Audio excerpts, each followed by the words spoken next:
আসসালামু আলাইকুম প্রিয় ভাই এবং বন্ধুরা আমার।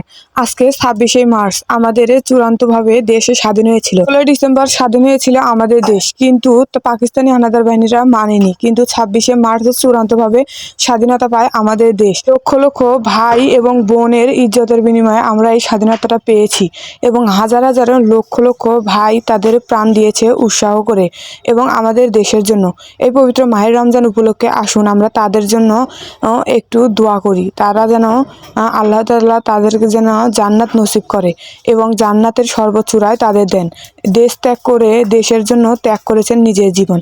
অবশ্যই আল্লাহ তাআলা তাদের শহীদি মরণ হিসেবে বিবেচনা করে নেবেন, স্বীকৃতি দিয়ে নেবেন। বন্ধুরা, আমি হয়তো কথাগুলো গুছিয়ে বলতে পারি না, আমার ভুল হয়, আমি একদমই নতুন। আমার কোন জায়গায় ভুল হয়েছে অবশ্যই আপনারা কমেন্ট করে জানিয়ে দিবেন। আমি ওই জায়গাটা শুধরে নেওয়ার জন্য চেষ্টা করব। আমার সাথেই থাকবেন এবং চ্যানেলটা সাবস্ক্রাইব করতে ভুলবেন না। আসসালামু আলাইকুম।